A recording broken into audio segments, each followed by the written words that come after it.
Hey everybody, welcome back to We Are Podcast Network. This is We Are Air Season 2, Episode 17, Marvel Comic-Con and Tarantino Movies. If this is your first time checking out the podcast, thank you so much. Please go to your favorite podcast app, Spotify, Stitcher, Podbean, or iTunes, and give We Are Podcast a like. And if you get a chance, head over to our social media. All links can be found in the description. We're at Facebook, Twitter, and Instagram at /We Are Podcast. With that said, on to the podcast. We are Error. Alright, no, so anyhow, I was x-rayed over 100 times when I was a kid, right? So I always wonder if my nuts are so big because of that. and so they take your x-ray. Now, it wasn't until I was about 13. Were they using gamma? I got the real Hulk smash. Oh, yeah. His balls are mostly You know gamma. what? I should own it like that and be like, bitch, Hulk smash. Yeah. I call my nuts Hulk. This one's HU, this one's LK, bitch. Yeah. But, so they did, but not until I was like 12 or 13 did they start putting the metal bib over my dick. Yeah. And I was like, should we have been having this the whole time? So what's even worse is, I don't know if you guys have ever had anything x-rayed, but you can see the skin. You can see the flesh, though. You can see the outline. Mind you, it was my hip area that they always had to scan. Yeah. So I'm getting gamma radiation straight to my dick and balls. And then they're throwing it up there. And then right there on the screen, my nuts in my dick. Yeah. Now, once again, I got big old balls. So you can just see the hot dog laying on top of the ball. And there it is. I'm just like... And then it's on display, and they're just talking about, here's the hip, and here is the hip. My doctor was German. Yeah. Maybe it was an experiment. I don't know. Right. He's a Nazi. He's like, look at the hip. Look at it. And I'm like, no one's looking at it. They're looking at my nuts. It was embarrassing. And my dad would say, you got big old crackers. I'm like, shut up, Dad. Really clackers, though. It sucked. Yeah, it sucked. That's hilarious. Yeah. Sorry. No, it was funny. Now. Hey, everybody. Welcome to the We Are Air podcast. This is Duck. I'm here with Jake. Javi. And what is the We Are Air podcast? It's a podcast where we talk about movies, entertainment, whatever the fuck we want to talk about. And today, we're going to start by talking about the Marvel news! Marvel News! Snick. Alright, that's all I got. We waited. We had to take a week off. We didn't get to talk about Comic-Con. I've been waiting for it. Oh, yeah. I know you've been reading up on stuff. Yeah. I know you've been reading up on stuff. Nothing. Hobbs ain't heard shit about it. How's this working like a dog? Everyone's working Watching like a cooking dog. shows. Yeah. Watching You cooking could be shows. watching Claire Sanford, if you're listening to this. Yeah. Rock or- stars. I love it. Sunday movies, Yeah. or instead you're watching fiddly fine bitches cooking cookie dough. What is She your was making obsession? raspberry cobbler. What is that bitch's name? Claire Sanford. Her name is Sexy Fat Bitch. Quap is all get up. Like, it's not like Paula Jones, or not Paula Jones. You think Paula Dean's a sexy Paula name? Dean. You know, that's what I'm saying. It's not Paula Dean where she's like, oh, we're going to make this show.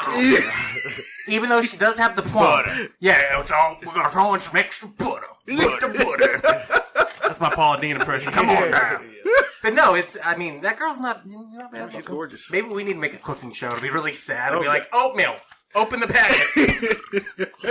Do a little emerald on it. Bam. Oh, wait. Hungry Man did it. Place the microwave 15 minutes, eat over, sink, go to bed.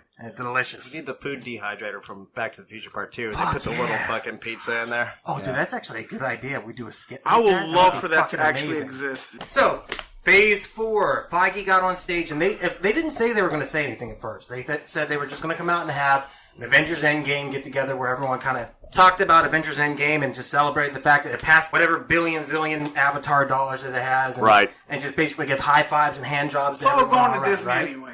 So, exactly. Feige comes out anyhow, and he's like, okay, fuck that, Phase 4. Yeah. Puts it up on the big screen. You didn't read anything about it? I just saw about Thor: Love and Thunder. Here's the release dates, okay? First, we get May 1st, 2020, Black Widow, which is not going to be a sequel after Endgame. It's going to take place before Endgame, somewhere between Budapest. Civil War. What do you think Budapest is? I think it's going to be the premise of this movie because they keep bringing it up in the Avengers, Hawkeye and her. But I thought this was taking place between Infinity War and Endgame. Well, here's the thing. It takes place in between Civil War and I think Infinity War, possibly. Well, that's interesting if it's between the Snapshot and then the blip coming back. I've heard theories that it's going to tie in somehow with the Eternals that comes out later. And Budapest could be a code word for something that was fucking huge dealing with the Eternals. Right. I kind of like that idea, but I also like the idea of just telling her backstory. Because we haven't really heard that yet. I really don't. I think at this point it's a fucking moot point. You don't She's need that. dead. It is kind of nonsensical if it doesn't. But it's got to tie into the greater good somehow. Or The only thing I'm guessing, because I'm going by Doctor Strange's movie thing, The multiverse. madness. Yeah. And I'm thinking that if they're going to keep her on and give her own soul, it's because she's going to be around in the future. And I think that's going to be their loophole to keep Scarlett Johansson. Or in is the MCU. entirety of Phase 4, the entirety of it, a different universe? Does the entirety of Phase 4 take place in some parallel universe? Well, if you think about And then the entirety of multiverse, Doctor Strange comes in from our universe into their world. Exactly. And then he goes, what the fuck's going on here? Yeah. Is there a chance that this could be a victory lap where they go, okay, none of this shit even exists here and we don't find out for another 2 years? Now, I'll tell you more why I think that plays into it. Well, just to bounce off that, I really do think you're technically not wrong, because after Endgame, they eventually created a new timeline. Right. Right. So it could just be going on with that timeline in general. Well, that's what I'm thinking, But because going with the OG timeline. Exactly. maybe we get a mixture of the two, because the next one we get is the TV show in fall of 2020, Falcon and the Winter Soldier. I think it's going to be 8 episode, hour each, run, 8 to 10, I think it is. Bucky, Falcon as, Captain America. And they're bringing back Baron Zemo. Yep. From Civil War. Daniel Bruhl. And he will be wearing the sock. The mask. Yeah. Yes. Yeah. What do we think that's going to be like?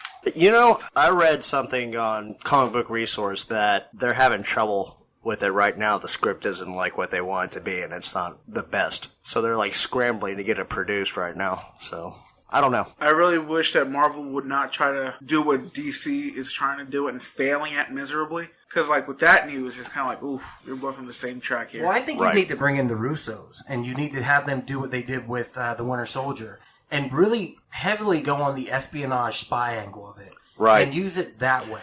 And I think that's the way, when you create something that feels more like... Lethal Weapon is what I think they're going to do. I would be down with that, too, because it is a buddy cop. That's what I'm thinking, yeah. It's kind of like a body I'm comedy. sorry that one of the plot points is the government trying to keep Falcon from being Captain America. Really? Yeah. I don't know. I read the highlight and I got called up fucking meeting and I couldn't finish reading the goddamn article. Oh, okay. And I never went back to it. I just want to see them together and like you said, the buddy comedy aspect of it, because they do play off each other well. Right. And you feel like there is animosity between them. Especially all throughout Civil War. Now, is this going to be like a one-shot miniseries where it's just one season? It's only one.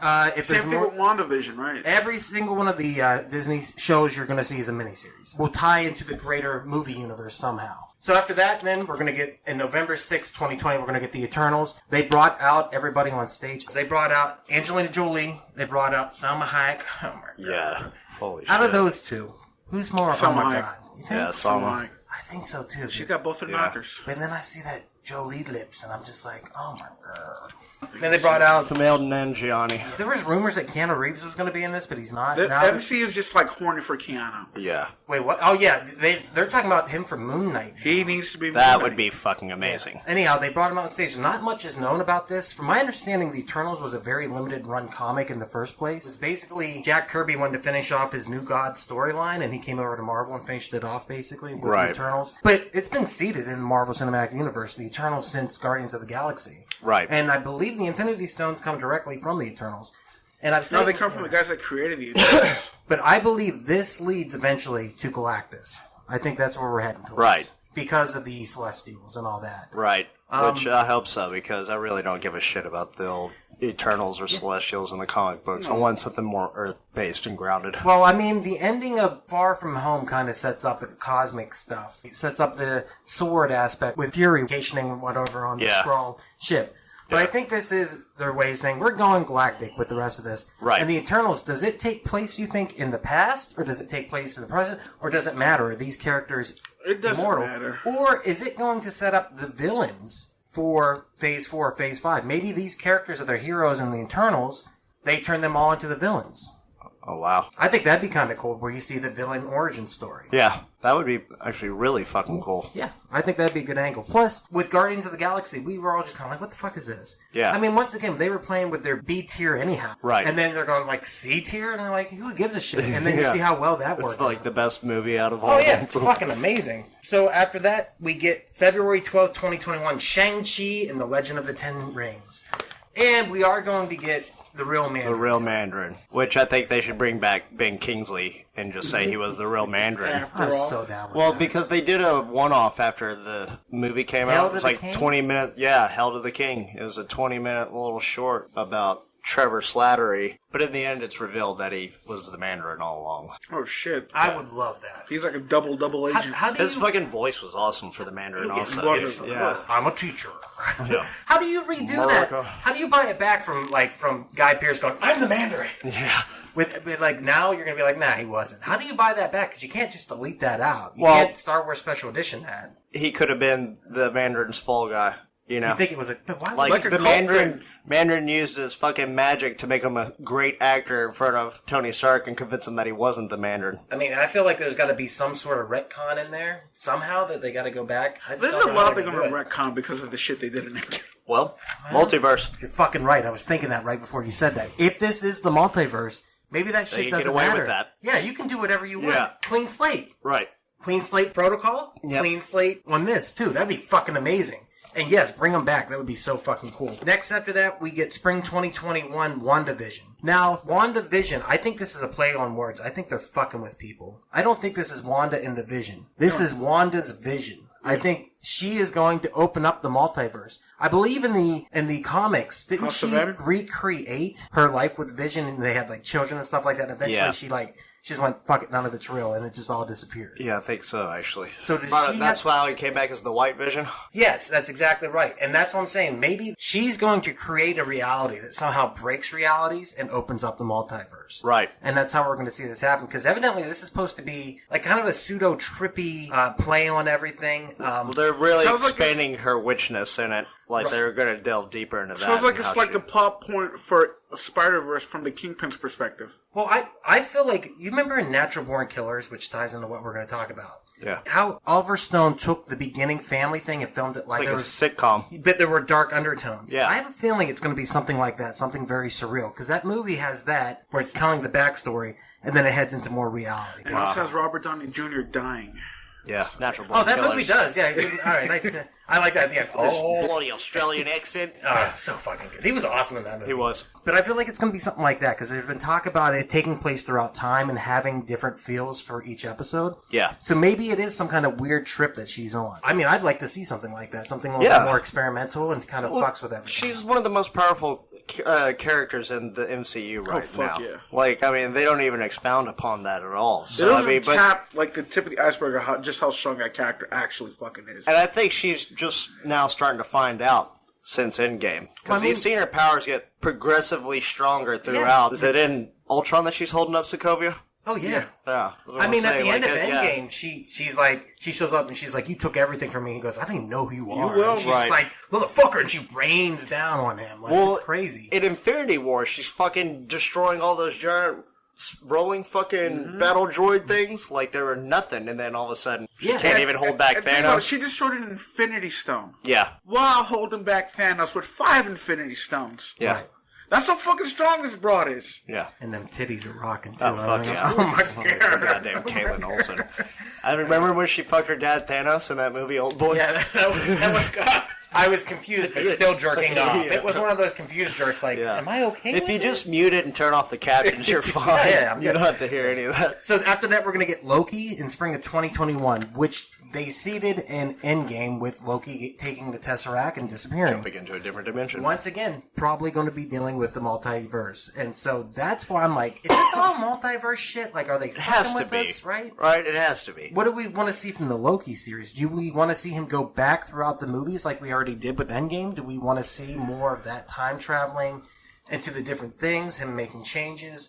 Is there any expectation? Do we want to see Thor in this? Yeah, I mean, obviously, Thor should have some spots in it. But I don't know how they're going to pull this off and what they're trying to achieve with it. Are they going to go for a comic route, comedy-wise? Or are they going to make it a straight-up action? How does this work? Do we get to see more of what happened beforehand when he was kind of working with Thanos in the background? Maybe. Earlier? You think Loki or Hiddleston both can helm their own Fuck yeah. thing by themselves? Oh, fuck yeah, dude. Hiddleston's the shit. I think he can handle. I think he sold Loki as that villain. I think he's better in the first movie than Chris Hemsworth is.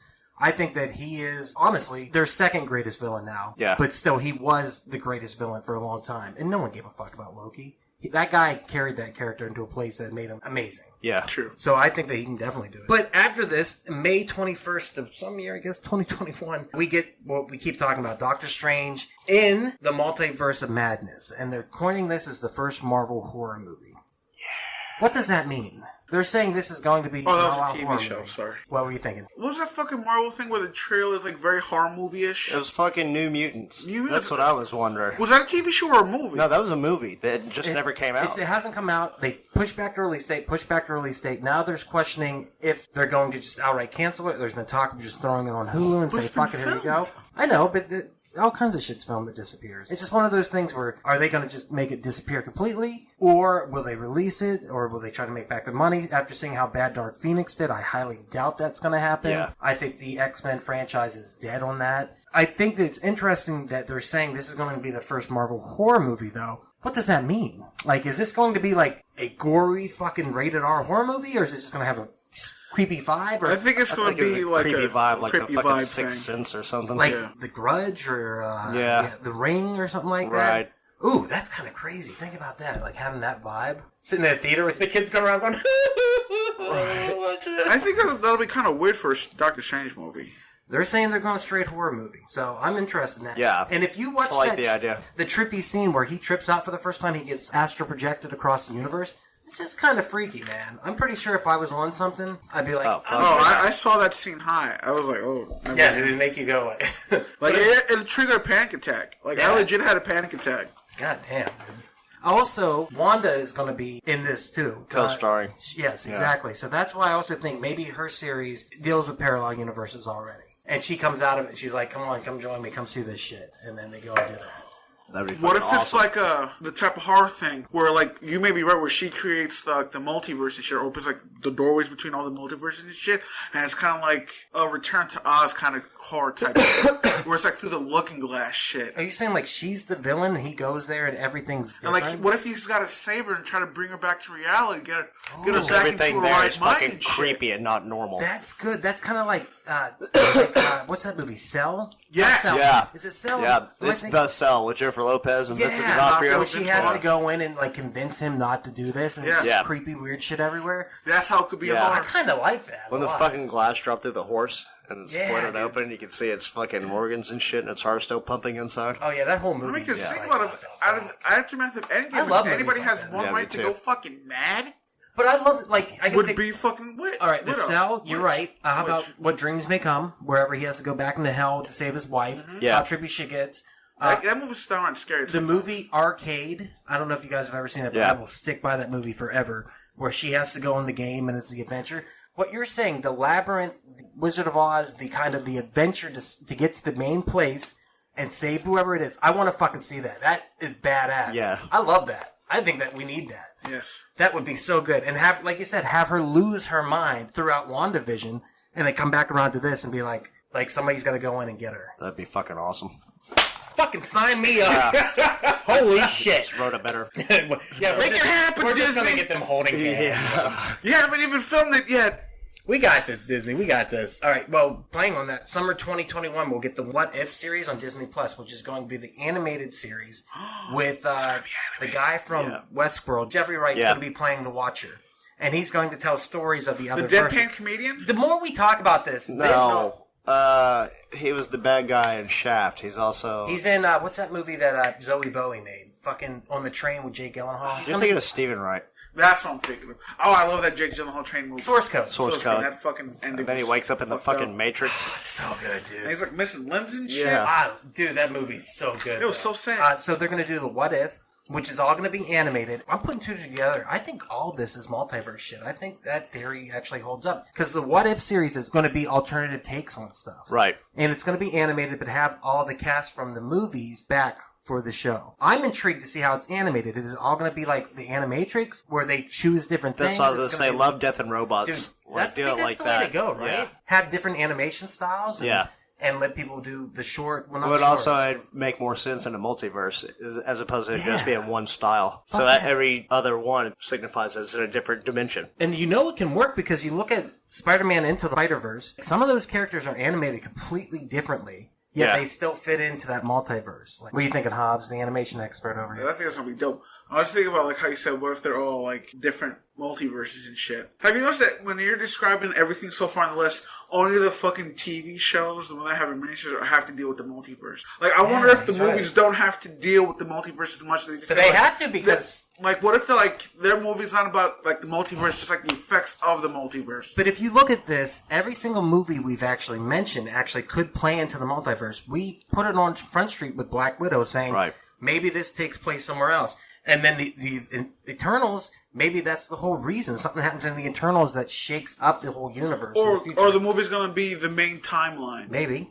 But then you get to Doctor Strange, and then you know it's the multiverse because it says the multiverse of madness. Right. True. So I'm wondering if all the fourth phase is just multiverse shit. But then we're going to get the Hawkeye series, which, whatever, I don't have anything to say about that. It's Hawkeye. How do you guys It's feel going to about be that? his daughter, I bet. Yeah, he's going to be having a protege that he's training. And it would make sense. Like you said before, in Endgame, he's training his daughter. He even calls her Hawkeye. Oh, yeah? So, boom, done. Yeah. And then what do you think that story is? Just cheesy action adventure. I'm down with that. Yeah. And then, after that, we get the one that I'm excited about and the one you guys are excited about. Thor, Love, and Thunder. Yeah. Just that name we get me excited. Yeah. Dude, how about that logo? Looks great. Who doesn't want that on a t-shirt? I want that on a t-shirt, dude. It harkens back to the AC/DC logo almost from the 80s. A little bit. It's got that 70s, 80s rock feel. And for me, bringing back Princess Amidala to play female Thor. Matilda. I think they're going to go even further. I think we're going to get all the different versions of the Thor. And didn't you guys say you wanted that? There's like one version of Thor that you kept... Throg. I want to see Throg. But who's the big one with the big... Beta Ray Bill. Yes. Beta Ray Bill. I think Beta Ray Bill is going to be in it also. Do you think if they open the multiverse, that opens the option for the Thor series? And then you got Fat Thor running around, right? And all of a sudden, Smoking Hot Jane shows up as Thor, and he's like trying to get her, there's so much room for jokes in there. Right. There's so much room. And I want Thick Thor. I want that character back. I think that you need to stay with him. Or do we get the Guardians of the Galaxy as Guardians of the Galaxy in this? That would make the most sense, because if they've already said that Part 3 isn't going to come out in Phase 4. Right. It's going to be Phase 5. So how can you leave off where we left with Thor? Unless they show him in the Loki series after the events. Is Love and Thunder after the What If series? It's after everything. It's the last movie. Yeah, so you bring in all these characters from the multiverse. You just have this crazy space adventure. Maybe have the Asgardians of the Galaxy. Every incarnation of Thor is there. Maybe you get rid of a couple of the Guardians of the Galaxy and you just have Rocket and Groot in this. Yeah. And you make it a crazy space adventure with crazy space creatures just like Ragnarok. Peter Quill and Thor have to get his hammer back from Jane Foster. That would be fucking sick. Like any scenario that you throw at me with Taika Waititi allowing that craziness, I'm so fucking there. And, of course. And we're all on board 100%, and I want that t-shirt. Yeah. I want that Love and Thunder t-shirt. Like, that'd be so badass. I just got so pumped over like 3 of those movies. Oh, yeah. Like, before I was just like, but then theories start coming out. I'm like, fuck yeah. What I like about this multiverse thing, this shit's gonna get so fucking convoluted when they try to connect it. I can't wait. They could just be like, oh, fucking multiverse, shut the fuck up, move on. I'm fucking so down with that. Then, at the end, the lights go down, and all of a sudden, Mahershala Ali walks out, and he puts on a hat, and it says Blade on it. Yeah. And they throw it up on the big screen. 2 things. Number 1, he was on Luke Cage, the TV show. Yes. He was. So, that automatically probably says that TV show is not... Marvel already said, have nothing to do with us. Yeah. Okay, so that's out the door. Secondly, do they do it PG-13 or do they do it rated R? You're gonna have to go fucking R for Blade. You know they're going to make it PG-13, though, if it's under the MCU. Well, I wonder if this Doctor Strange 2 is going to be PG-13 or rated R. You're saying it's going to be a horror. So are they going to go hardcore? Or are they going to say, fuck it? That's what I'm saying. It'll be a horror, but... it's going to be like creepy horror. They can't, like Signs was a PG-13 movie. The Village was a PG-13 movie. Sixth Sense. Do you think everything has changed to the point where they could go bloody, gory, kind of like the beginning of the first Blade, where the blood pours? Like, can they do that in the ashing? Does that really count? Is that hyper-violent and requires an R rating? Or now are we so kind of used to that level of violence where you can still do that? The original Blade, could it be PG-13 without the cursing and stuff like that? No. No? Are you interested in seeing a PG-13 Blade? No. Just like I'll be interested in seeing a fucking PG-13 I just got to see Deadpool. what they do with it. I can't say for certain, but I don't want to see it. I want to see a rated R version, the way it should be. How does that character play into the wider MCU also? I think they said this is just going to be a one-off. I don't think it has anything to do to tie in. Really? Yeah, but Marvel likes to pull the rug out from under us a lot, so... I mean, with the fucking multiverse shit, they could, like, essentially, like, put in fucking vampires, just throw them in. I mean, honestly, if you go that route, if Doctor Strange is supposed to be a horror movie... What if in one of the universes he deals with vampires? Well, I was going to say, Morbius, and it brings together the Night Stalkers and shit. Mm-hmm. That's probably how that's going to open the door for the Night Stalkers. Do you think this opens the door for Marvel Zombies? Maybe. That would be dope. If you're saying we're opening... We've already dealt with terrestrial creatures, we've dealt with intergalactic creatures, now we need to deal with spiritual creatures? Yeah. Does this open up the ideas of hell and Hades and this and that? Ghost Rider. Yep. Dude, I'm so fucking down with Is that. Agents of S.H.I.E.L.D. technically part of the MCU? Yes. They're not going to Ghost Rider. They can't delete that out. But that version of Ghost Rider wasn't the primary Ghost Rider. Yeah, it's not like Johnny Blaze. Third tier. The third one. Third tier Ghost Rider. Danny Ketch would be the one who they probably go with. So, right now, we do know tentative Phase 5. Blade, Black Panther 2, Captain Marvel 2, most likely Fantastic Four, and Guardians of the Galaxy Volume 3. Is the next 2-year run, is that only Phase 4, or is it just the first half of Phase 4? I think it's just got to be Phase 4. You think that that's shit's it? short. Don't drag out the phases. Yeah, I think they kind of feel like they put too much in Phase 3 this last time. Right. Because how many years was that? 3 or 4 year run? Yeah, something like that. And then, like I said, man, I really do feel like this is the multiverse fucking year. Yeah. And even on top of that, I kind of want to play into another idea, too. Where is Deadpool fall into this? He shouldn't. Well, they've already said that he's coming Phase 5. Here's what I think is going to happen, and here's my theory. I want to destroy this theory, by the way, because I don't like this idea. Okay, but so keep going. All right, Javi, here's my theory. Okay, Spider-Man, Deadpool. I think that they want to see those two characters interact. My theory that I told you guys the other day, and we came up together with Mike, is you open up the Mojoverse. You create that alternate universe reality TV show, and somehow you pull Spider-Man into that, and somehow you pull Deadpool into that. And that allows you to have an ultra-violent Deadpool within the Marvel Cinematic Universe because he's not killing people, but he is able to kill space aliens of all sorts and demons and this and that, where you can get away with it, kind of like in Thor Ragnarok, where you have like these creatures that technically exist, but like, I mean, if they would have torn them limb by limb, you wouldn't have cared. Yeah, the same thing with the creatures on Wakanda and Infinity Exactly. War, You don't care. You just see like things getting killed left and right. I think that opens up the possibility of Deadpool, and it also opens up the idea of the Spidey symbiote, because in the comics we talked about before, Deadpool walks into a room, sees the symbiote, and goes, oh fuck no, I can't do that. I'm already bad enough. Yeah. And then Spider-Man would get it, and you go back to the Running Man idea. Yeah. I would love to see that. And people want to see Spider-Man and Deadpool together. And this is how you trick Sony into giving you Spider-Man for a longer period of time. You say, okay, you want more money? Here's how we do it. Yeah. We provide an opening, bring Deadpool into the Marvel Cinematic Universe. Everyone wants to see this team up. So that's how you get that. Plus, we do our Spider-Man Venom symbiote. I mean, it sounds like a win-win.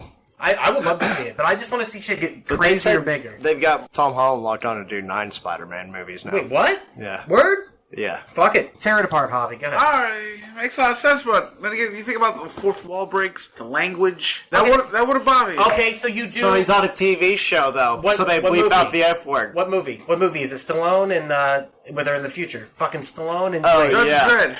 No, not Judge Dredd. Demolition Man. Demolition Man. Gets fined every time. Every time he swears. You do a callback to that. So every time he tries to swear, you hear a beat. And that's what he makes him even madder, and he goes on a tirade. They even said, if you watch Once Upon a Deadpool, and it's even in the trailer, but he says, he goes, this is an experiment to see if it works for Disney. It was fine. I want to see the rated R Deadpool. Right. But if we're going to have a mismatch and we need to bring him in and at least do something with him, this is your version of it. Plus, it allows you to say, he's always kind of been like outside the reality of the X-Men franchise, the Fox franchises. So it gives you that chance to continue to play with that fourth wall break. I think that would really fucking Makes work. sense. I think that's your I like it. Javi, you want to tear apart again? That's my rant. I just know where I stand on it. Where do you stand on it? Just Don't want to see Deadpool in a PG-13 movie. Never. Well, also, Bob Iger has said he will allow for a rated R Deadpool. There we go. I doubt that's going to better. happen, though. I would really like to see They probably just run it That under... runs Disney, though. I've literally built that up so much in my head. Anything else is going to suck. They probably just run it under Buena Vista Productions instead of Disney. Fuck yeah, like they used to do back in the day with like The Nightmare Before Christmas and shit like that. It was just like, we'll put it under this. Yeah. Touchstone. That's what it was. Throw it under Touchstone or Miramax or whatever. Yeah. Remember when you put that together finally? You're like, wait a second. This motherfucking... And then you look at the map at Disneyland, it's like Buena Vista Lake or something like that. Yeah. You're like, you sons of bitches. Right. As soon as we get to Hollywood and find those Miramax fucks. Hey, speaking of which, the trailer for Jay and Silent Bob reboot came out. Yeah. What'd you guys think of that trailer? Oh, it's fucking great. Yeah? Yeah. Hobbs? Yeah. I love that they're unapologetic about it being a fucking pretty much direct remake Absolutely. of it. The Red Band trailer, Kevin Smith talking about it, is like, I want to show all the fucking good parts. I don't give a fuck. Just make this shit look awesome. And he's like, in the tusk, he couldn't show the actual creature in the tusk for the previews because it would take away everything. He's like, man, if I would have done that, everybody would have come to watch it. So he's like, throw it all out there. Yep. Donnell being in the beginning of that, I thought that was fucking awesome. I know that guy. And then on top of that, seeing Matt Damon and Ben Affleck both back. And right. He tells an amazing story about how he reached out to Ben Affleck and how it's kind of fixed their friendship. Yeah. But the Matt Damon thing was the one that really made me happy because he is Loki from Dogma. As everyone who's a fan of Kevin Smith knows, Loki died at the end of that movie. Right. And it was tragic. How is he back, number one? Number two, Kevin Smith has already said it wasn't his idea. He was going to have him play himself again and do another play on the Good Will Hunting thing. Right. But his wife said, have him be Loki and have him come in and do that. And then number three, I didn't make this connection, but he plays Loki in Ragnarok. Right. Yeah. That play. And I remember reading that today and going, shit, I thought that was familiar. Why is that familiar? Is that an inside joke in Ragnarok that he plays Loki again? It could be. Maybe so. Because Tom Hiddleston's in this movie also, I believe. Well, because he's got Chris Hemsworth also. Well, that's what I'm saying, because Hemsworth credited Kevin Smith with changing the face of Thor for that, and he said because he heard him on a podcast say Thor's boring, basically. He goes, I don't want to be the boring character. So was that a little callback back to him, where they're like, we'll get Matt Damon to come in and do this? And also, does that make Matt Damon unable to do anything else in that universe, ever? I don't know, man. He was the redneck in Deadpool 2, also. Him and Alan Tudyk. Maybe he's the replacement Stan Lee, where he always has a cameo and everything as a disguised character. And then he's the chameleon. Maybe he's actually Mystique. Ew, I don't want to see that. Ew. Oh, the other thing I want to say is Kevin Smith has kind of said what his TV series that him and Mark Bernard are working on. I don't know if I told you guys this. I think I was going to bring it up in the podcast and I forgot. They had talked about they were working on a series and they were working for a really cool person. Pretty quickly I put together, it's probably the Arrowverse, and I think they're working on a Suicide Squad TV show. Oh, wow. And they have admitted that they are working for DC. He accidentally outed it in the last Fat Man and Batman. I just want to say that on record right now, before it comes out, I think it's Suicide Squad TV show. So if I'm right... That'd be fucking awesome. If I'm right, that would be fucking amazing, wouldn't it be? Because the reason he got involved with that whole universe was seeing King Shark on Arrow. Yeah. That would be so great if they let him play with the villains. And say, you have free reign, do what you want. Right. I would like that. I think actually that would get me to watch, because I'm not watching anything. Is it going to be for the DCE or for like a Smallville type? For the TV show. For the Arrowverse. For the Flareoverse. For the Arrow, Flash, Supergirl. I don't watch any of that, but it's going to be on like a TV network then. Yes. Okay. All right. Yeah. Would you like to just doesn't want to have to purchase another streaming service. No, I would watch that, but I've seen the shit show that happened with the streaming service, and I wouldn't want that to happen on this one. Oh, you're saying for the actual DC streaming service. Yeah. Yeah, that's probably going to disband soon. Didn't we talk about it on the podcast? Wouldn't it be smart for Netflix just to buy that up? Just say, we're taking all this. Because they lost their Marvel properties. There's a foundation for them doing that. They should just pick all that up. I don't know about you guys, but my Netflix always wants me to watch The Flash. And it always wants me to watch Arrow. So, and it does not want me to watch Daredevil or Jessica Jones or any of that shit. I think that could happen. I really do. I just can't get into those CW or DC shows for some reason. Smallville was good, but I watched that like from the beginning, like while it was on air. Like I caught the new episodes and shit. It was on for so long. I know. I think I was like 12 when it first started. Damn. Maybe 13, 14. Smallville? Smallville. Smallville? I've been drinking Snarf. I wasn't 12, I was 18 whenever it came out. Yeah. Hey everyone, it's just Doc jumping in here real quick to say thank you so much for checking out the podcast today. If you're enjoying it, please head over to your favorite podcast app, Spotify, Stitcher, Podbean, iTunes, and give We Are Podcast a like. And if you get a chance, head over to our social media. All links can be found in the description. You can find us on Facebook, Instagram, and Twitter at /We Are Podcast. And if you're enjoying the podcast today, please share with your friends. It's the only way we can grow this network. With that said, back to the podcast. The other comic book thing I want to talk about that's not Marvel news, and the last thing we'll talk about in this, The Boys.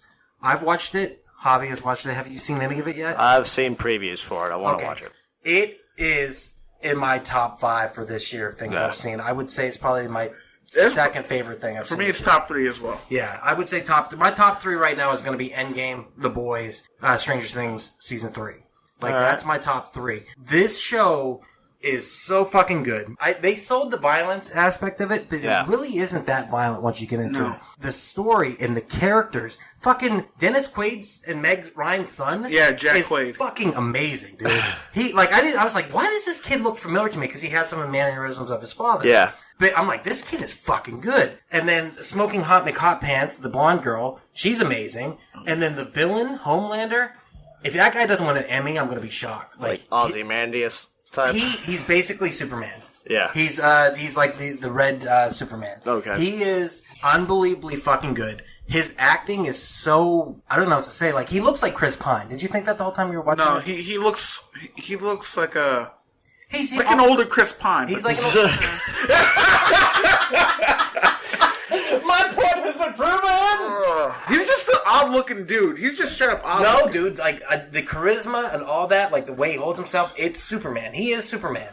But he's like a sociopathic Superman. It's amazing, dude. And the way he plays that character is so sublime. And the same thing with Huey, played by Jack Quaid, is so sublime. And Carl Urban, he's the shit. He's the badass you want to be. Yeah. He's and like, it never falters. You never see him breaking it.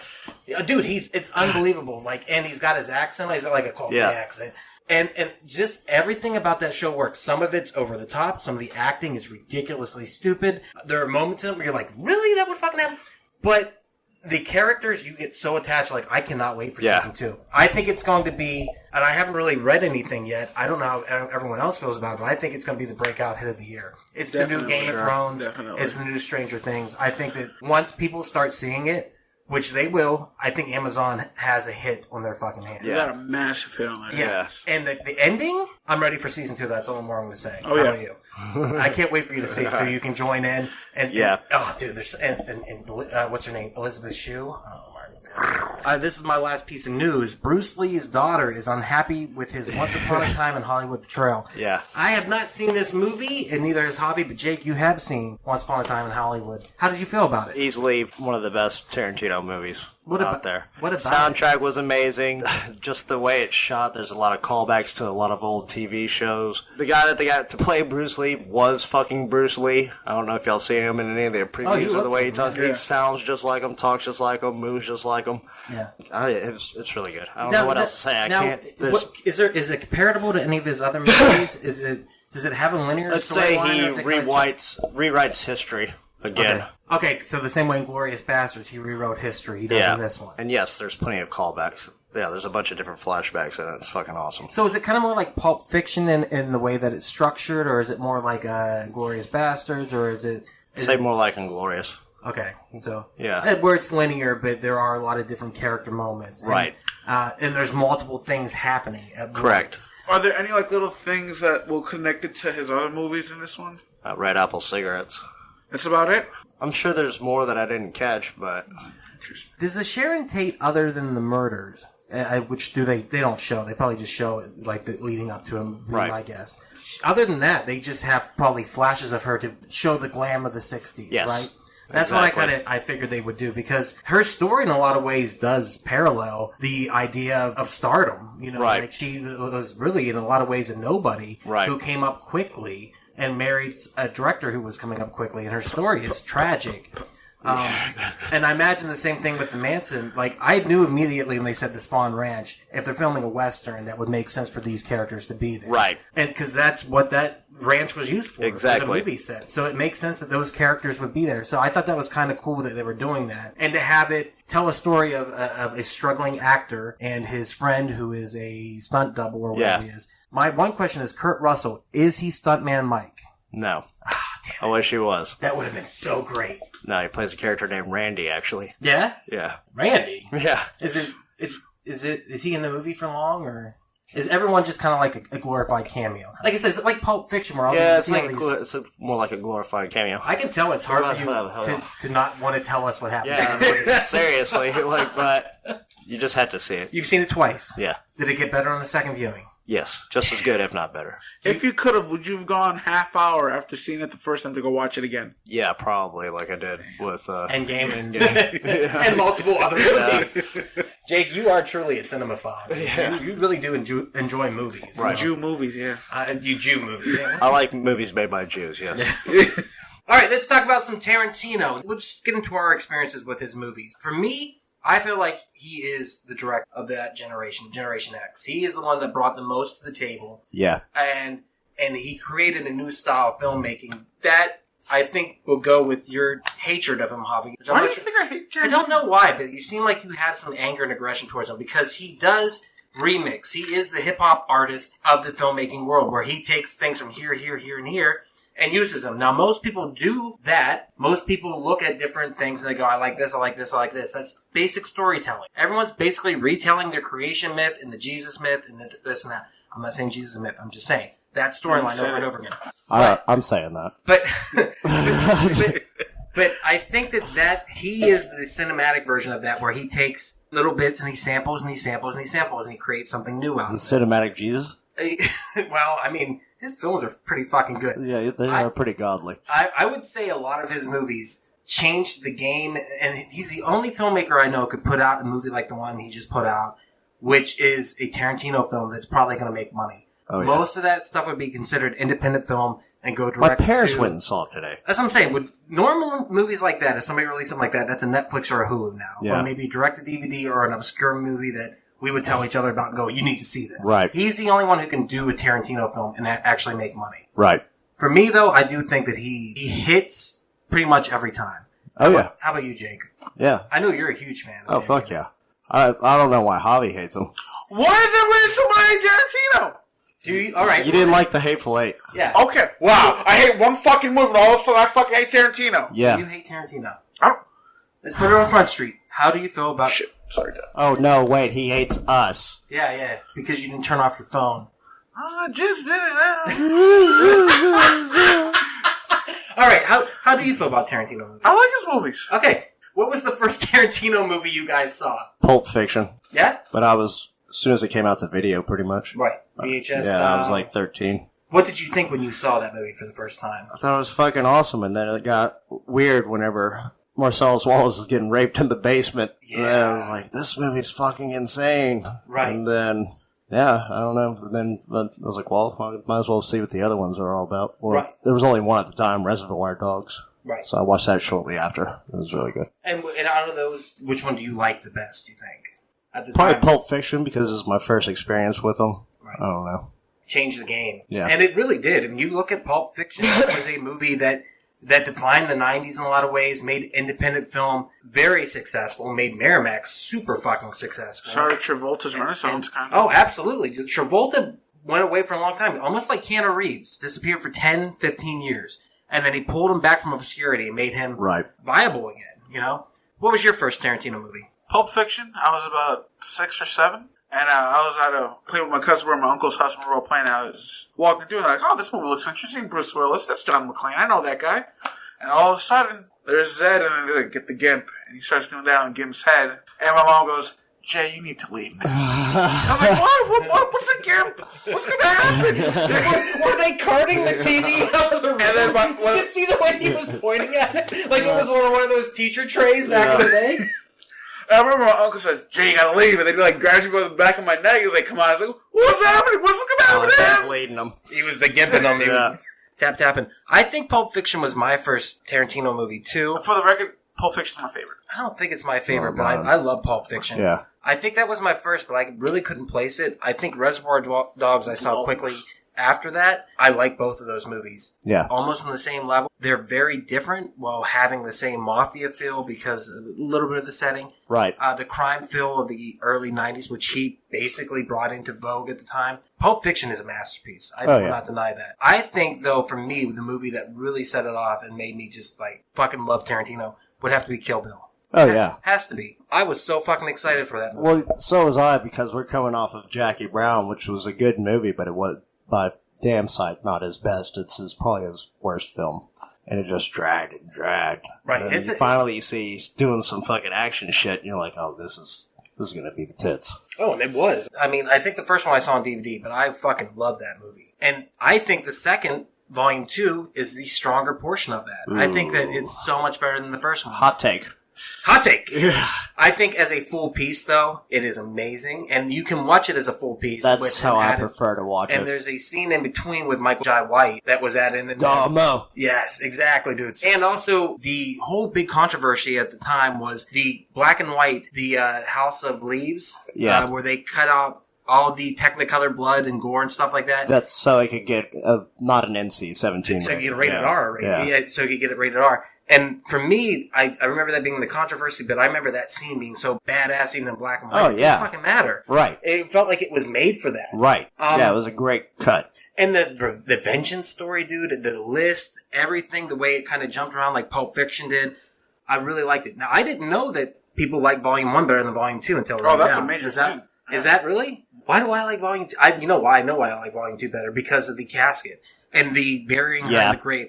I think that scene is so terrifyingly well done, and seeing it in a theater with surround sound and hearing the dirt fall on the grave, and just that moment of pure darkness in the theater. Then it cuts to her training with Pai Mei, which is fucking crucial also. Awesome. Yeah, exactly. It's the very definition of the remix. He literally took a modern character and took everything else he likes, and he put her into it and said, all right, here's the movie. It's a mashup. And I mean, Pai Mei is literally from other kung fu movies. Yeah. It's so fucking good. I apologize again on the rant about that. No. I just think Kill Bill is his masterpiece. And there's talk now, he talked about it then, and there's talk again that Kill Bill Volume 3 could be made. And I would love to see that. And he even said when he was filming Kill Bill, he's like, I should go film some scenes with the girl. Vivica A. Fox. Vivica A. Fox. I should go film scenes with her daughter now so I have them for in the future. Right. And I remember him saying that in an interview, and I'm like, fucking do it. That's genius. Yeah. And it's been about the right amount of time for that movie to be made. What does that look like? I don't know, man. I want to see that. Of course I want to see it. I thought he was wanting to do the Star Trek movie next. Well, yeah, there's still talk of that, too. I like the loophole idea. And if you look at his filmography, it doesn't add up to 10 films anyhow. So fuck you and your 10 films, Tarantino. Right. Make movies until you croak. Honestly, Kill Bill really made me want to see an anime directed by Tarantino. Oh, because of the animated scene. Animated scenes that he did. Scene, isn't there? There's 2 sequences. I think it's just like all one big long one, like 5 minutes. And holy fuck, was that shit beautiful. Yeah. The whole movie is fucking unbelievably good. I mean, it's terrifying. You don't even see what she does to that girl. You just see her sitting in the chair, but you know. Oh, I guess you do see. Never mind. I'm a fucking idiot. You get to see her chop off the shit. Her arms. Fuck, I want to watch Kill Bill so bad right now. All right. Oh, also, Natural Born Killers and 4 Rooms. 4 Rooms he was involved with. There's 4 total. Oh, okay. Never mind. Well, you remember 4 but Rooms? I'm talking about True Romance and Natural Born Killers. You're right. The 2 movies that he wrote afterwards. True Romance, which I didn't watch until a couple years ago. Fucking amazing. Fucking so good. Love that movie. So good.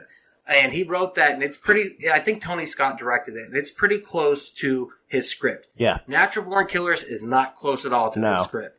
Oliver Stone kind of took on the trends of the time, took his script, and reworked the whole thing. Right. And I think he's still got a writing credit on it. Yeah, he did. But he's even said, he goes, the only thing they kept was the Mickey Mallory thing, which was a scene in the movie, in the courtroom. That is it. Yeah. And he rewrote the whole thing. But that movie, I fucking love that movie.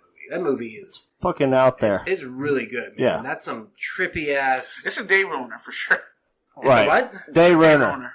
What's that?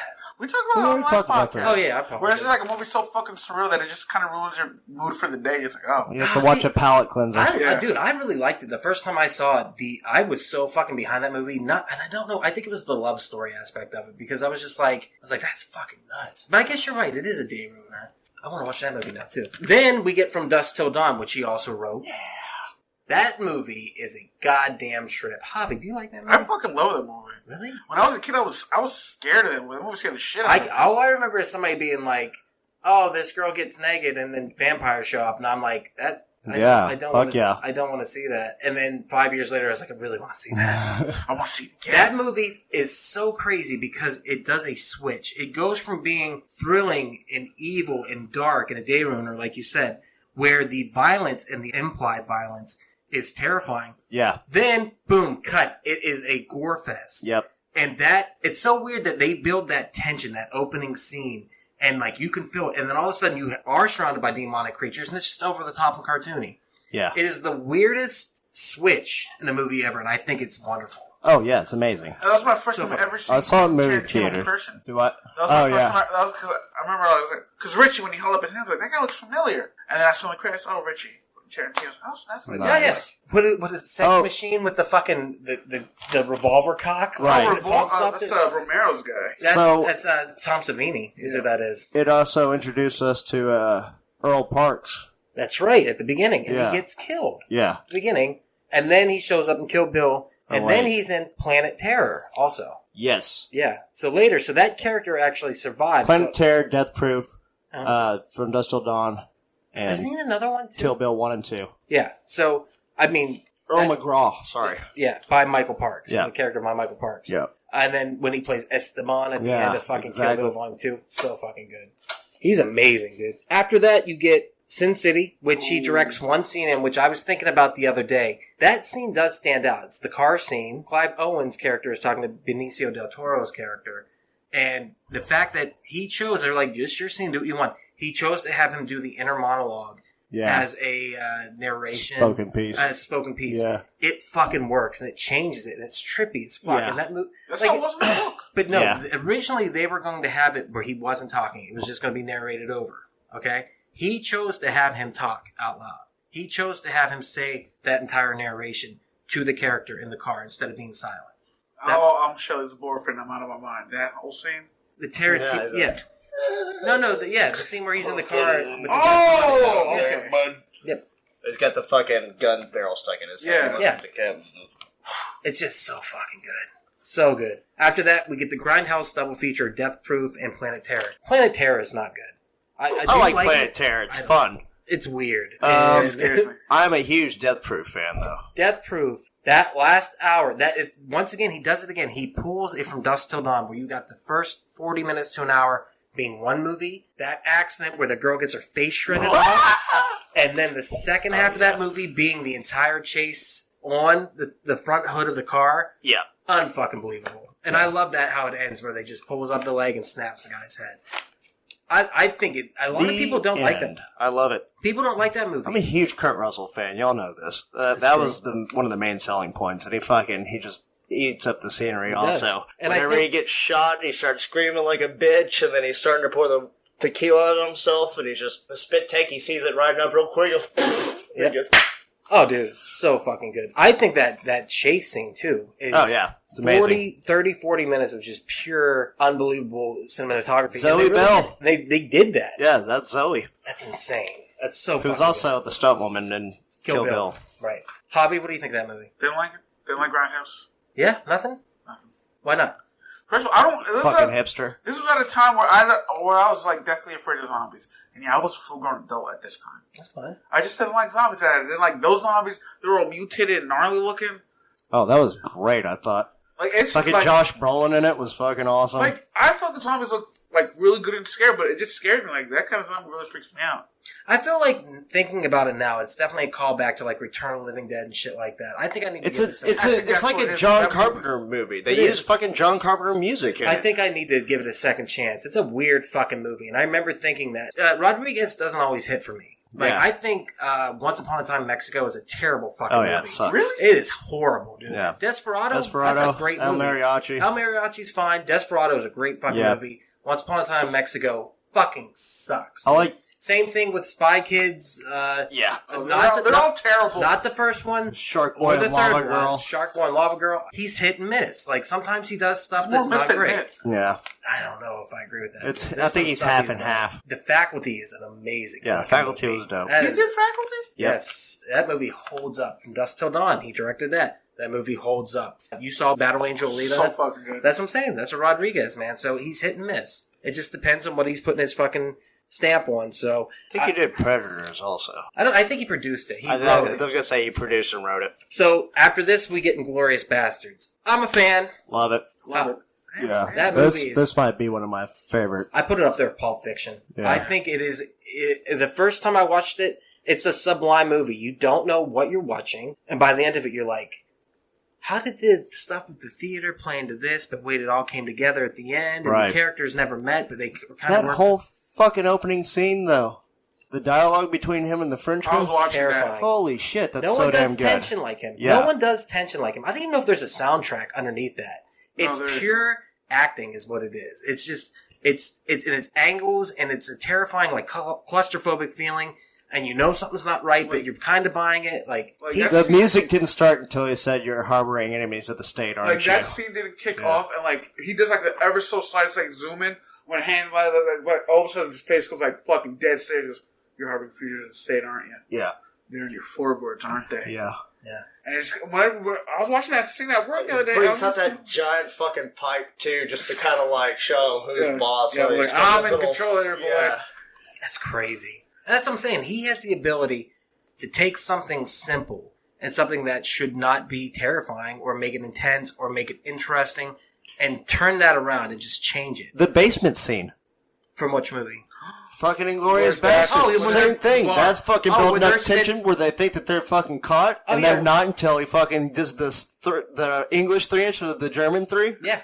Fucking amazing. And that's the writing, too. The Mexican showdown, which he does better than anyone. Yeah. And you see technically, that scene wasn't a Mexican standoff. That's a joke. Until the end. So, the German didn't know. On top of that, I think you also get that scene in his next movie, Django Unchained, where at the table at the end between Leonardo DiCaprio that scene's and Django fucking and amazing. the other guy, that is literally where you're just like, holy fuck. And I don't think that's a perfect movie, but there's a lot that's going on in that movie that I like. Oh, yeah. And I saw it in theaters, and I was just like, holy shit. I was like, this is amazing. And I think Leonardo DiCaprio was... That Oscar was stolen from him that year. Oh, yeah. He's putting his all into that fucking role. Yeah. And he fucking destroyed it as Calvin Candy. I mean, like, he literally punched that skull and, like, broke his hand. And then rubbed his actual blood on the actress's face. Yeah. And you just see Jenny like, ugh.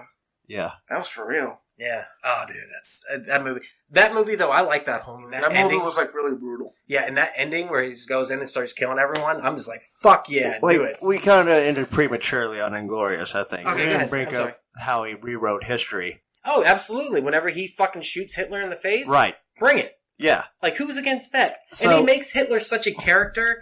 Like, he's over the top and he's ridiculous. And, I mean, Hitler had that, but at the same time, like, they really played that up. I thought that was cool I think shit. Tarantino himself said that this would be the type of movies that the people in Pulp Fiction would go watch, is what Inglourious Basterds is. Right. Like, it's hyper-stylized violence and shit like that, but I forget how the fucking quote goes, but it's like, if the people in Pulp Fiction were watching a war movie, this is the war movie that they'd be watching. Right. Pretty much. And the one, and Brad Pitt's really fucking good in that movie. Oh, yeah. Too. Oh, yeah. He, like, the second he shows up, originally they were going to cast Adam Sandler as Donnie Donowitz. Yeah. And then he ended up... Which is the great-grandfather or the dad of Lee Donowitz from True Romance. Holy shit, they connect that movie too? Yep. We talked about Django already, and then we get to the Hateful Eight, which Javi hates. Why do you hate the Hateful Eight? Hateful Eight hater. Here's why I'm a Hateful Eight hater. They killed Kurt Russell, and he was the shit in that fucking movie. Yeah, once again, he's so good at doing a two-act They really harkened quiz. on my hatred on Jennifer Jason Leigh. She was great in it. She was great. Jennifer Jason Leigh, to me, is an amazing actress. So good at her craft to the point where I fucking hated her character, single white female, to the point where I actually started to hate the actress. Uh-huh. And the same Well, thing that's a happened good with actress. this one. That's a good actor. She's a good actress, straight up. And I just fucking like that. Her portrayal of that character, I'm like, oh my god, I want this character to fucking die didn't so De Niro bad. pump her full in fucking Jackie Brown? Wasn't that her? That was thing? Bridget Fonda. Oh, my bad. I thought it was the same person. God damn. She was a single white female, wasn't she? Yes, she was. Yes, all That's right. how it ties together. That's the connection I have. Yeah. I'm trying to figure it out. What is it about the Hateful Eight that you like so much? The dialogue in it is fucking amazing. I've said it before. It's a stage play. Yeah. That movie It's is so 100% a stage good. play. The entire stagecoach ride, which lasts fucking 30 minutes off the top, damn near. Walton Goggins nails it with his fucking accent and the way he portrays that character, Chris Mannix. Like you said, John, the Hangman Ruth, Kurt Russell. Amazing. The whole thing. Samuel L. Jackson, amazing. And for me, like I said, it's like you're watching a stage play. It was so funny that he wanted to do this in this extreme panoramic thing for a movie that's claustrophobic. And I never understood it, but I also did because he wanted all the actors in every scene. He wanted you to be able to see there's people over here and there's people over here. Shit going on in the background. It's a who done it, basically. Yeah, it's Clue. Yeah, it is. Cool. And the way it ends, like we said before, I love the way it ends, where everyone fucking dies. Yeah. So fuck it. Well, I mean, the cut in the scene, what you didn't see is 3 hours ago. Yeah. They leased the coffee, and he goes through the whole rundown, narrates everything that has been going on while we were watching what was going on. Right. Yeah. And it kind of pulls it back. And then Jodie Domergue, fucking Channing Tatum getting shot in his fucking head as soon as he pops it up. Taken out immediately. I was going to say, he has directed a couple TV shows. I will say the CSI that he did was fucking badass. You guys ever see it? Negative. And he takes one of the characters and he puts them in a casket in the ground, just like in Kill Bill. And basically they have to figure out how to I save fucking love that episode. And it was like laced with C4 on the bottom and of then it. the ants get in out and shit like that. Yeah, it's crazy. So he did a really damn good job in that. There was also the Dusk Till Dawn TV series, which I don't know if you guys ever saw that, but he was involved in the creation of that. After the 10 films are up, if he only does have one more left, do we want to see a Tarantino TV series? Do we want to see a Tarantino documentary? Maybe, yeah, that would be good. If they do the series like they do them on HBO and he can make it however he wants, you know? I think he could go to anyone. Do we want to see a Star Trek? I do. You don't want to see it? I just want to see like a straight up Tarantino movie. I want to see him do somebody else's like fucking work. Like Simon Pegg said, we don't need Pulp Fiction in space. And then Tarantino came back at him too. Man. Yeah, there's some weird animosity going on between those two right now. You always know you're getting into something good with him, right? That's the big thing. Yeah, it just represents good filmmaking to me. I really like the stylization of his shots, the way he sets them up, his cinematography. Yeah, I also really love his dialogue. Like the way he writes movies is kind of like similar to the way dialogue movies are in like fucking Wes Anderson. It's like fucking quick, it's fucking smart, and it's sharp. Almost poetic. Yeah, almost poetic. Is he the modern Shakespeare? Is that what we're thinking? Like, yeah, I would say that. Highly quotable. Everyone wants to speak those words that come out of his, mind and go on the page. Yeah, goddamn. And there's just some cool shit that he says too. Yeah. Yeah. And like most of his movies, like we talked before, could be stage plays, so maybe he is the modern Shakespeare. Like Pulp Fiction, you could do as a stage play. Right. Reservoir Dogs, you could definitely do as a stage play. Right. That's a single room story. No one really does that anymore. I mean, it's called a story in a bottle, like on TV shows where they have to do the lower budgeted episodes. Right. So they can only use like 1 or 2 rooms. Like right. They're called bottle episodes. That's what he does with films. He's able to make bottle episodes in the movies. Fucking Breaking Bad even had one of those. Yeah, they had a couple of them. Yeah. Pretty much every show does a bottle episode once a season. So. And I also like that you can tell a Tarantino movie.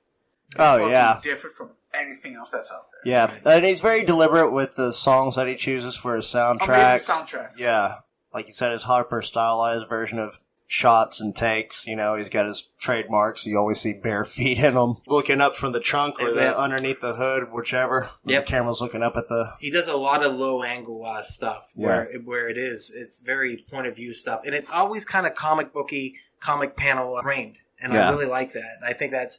We all kind of strive for that. It's like his movies take you through a graphic novel. This new one is, I think it might be probably my favorite. I'm not sure yet.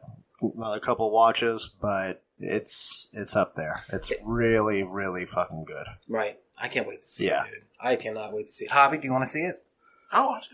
Yeah, earlier you're like, fuck that movie. You fucking bitch. I did not. I hate Tarantino. You know that. You despise Tarantino. Earlier it's like, I'm going to fucking rip Tarantino a new one. Oh, yeah. I didn't. I know, I'm just kidding. Javi didn't say that. I'm just fucking with him. I'm going to tear apart this whole Tarantino ring. Thank you so much for listening. Definitely check out our Facebook page. Check out our Facebook page. We Are Error. Facebook. We Are Error. And also check out our YouTube channel, Quack Attack 5000. Also, send us a line at quackattack5000@gmail.com. If you enjoyed this podcast, please share with your friends. And this has been Duck. I've been here with Jake and Hava. And go fuck yourself. I don't know what our ending's gonna be. I'm leaking. Yeah, that should be. It's the energy cube. Yeah. Can I do my impression of Paula Deen now? Yeah, go ahead.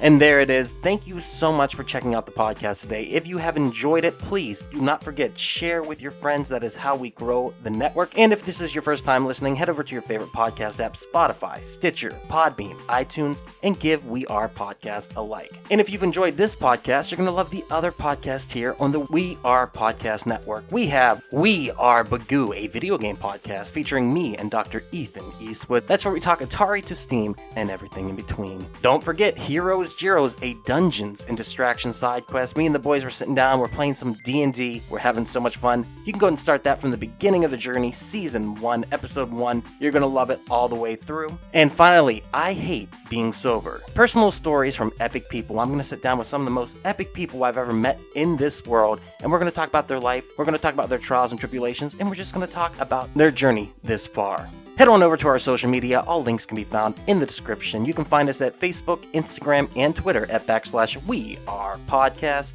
Also, head over to the Facebook group, We Are Era. We would love to see you in that group. And don't forget, if you've enjoyed the podcast today, share it with your friends. That's the only way we can grow this network. With that said, do not forget, support local comedy in any way that you can. We really do appreciate it. We'll see you next time.